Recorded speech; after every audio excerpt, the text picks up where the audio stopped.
Well, the PM has signed a new defence pact with Indonesia that will see our two countries build more military training centres in Indonesia.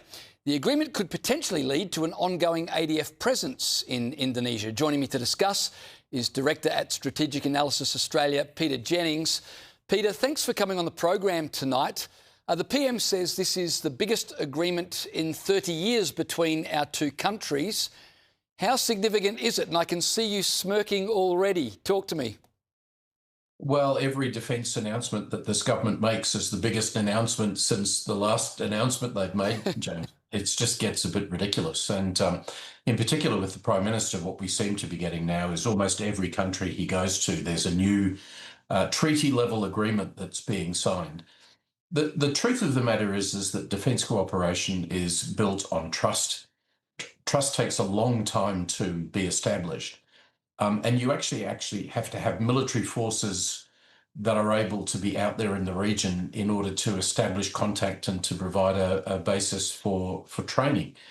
Now, in the case of Indonesia, I think it's extremely unlikely that we'll see Australian troops based there because Indonesia has, since its independence, been strongly part of the non-aligned movement and has objected to the idea of foreign military forces being based on its soil. So, you know, from the point of view of government-to-government talks, to make it look as though Albanese and President Prabowo have a reasonable relationship, that's fine. But we should expect for this to make haste very slowly when it comes to practical defence cooperation, because it's not easy. And in fact, Indonesia has other priorities.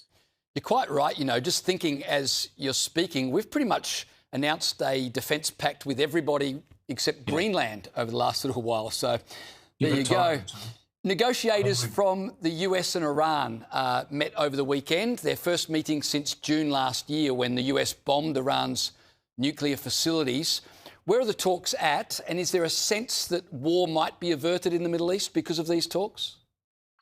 Well, for war to be averted, there has to be a convincing Iranian compromise made to say that they will stop reprocessing nuclear fuel and allow that to be moved to another country, and that they will stop killing protesters. They're the two things that the Trump White House has demanded. I can't see the Iranian regime doing it. What I think is more likely is we're going to see them stalling for a period of time.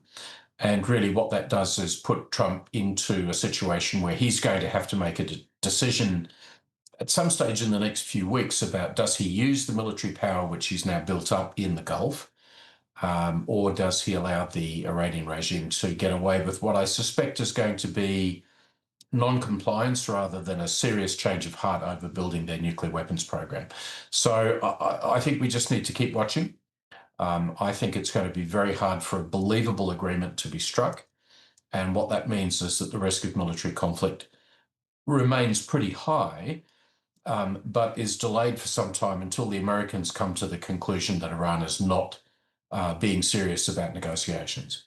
And just quickly, Peter, with the Ayatollah now under serious pressure, there's reports that the Iranian diaspora, even here in Australia, are being targeted by individuals linked to the Islamic Republic. There were reports in the Australian at the weekend about Iranian Australians who've spoken out against the regime, receiving all sorts of phone calls in the middle of the night, threats about family in Iran and indeed their own safety here. How prevalent do you think this is, and how can it be allowed, a situation in which Australians are being threatened by a foreign regime here on Australian soil? Well, this is something that ASIO head Mike Burgess has been warning about for some years now in his public speeches, James. He talks about foreign powers engaging in espionage and political interference in Australia, and I think Iran has to be very high on that list, particularly as we now know that they were responsible for 2 terrorist-related acts at the end of 2024. So I think it is correct that the Iranian diaspora community should be worried in Australia, and we need to be making sure that our police and intelligence services are on top of this threat, which I think becomes even higher at a point of tension inside Iran, in Tehran right now. So we should take these warnings very seriously. I think this does give rise to what should be a high level of concern about further terrorist type actions in Australia.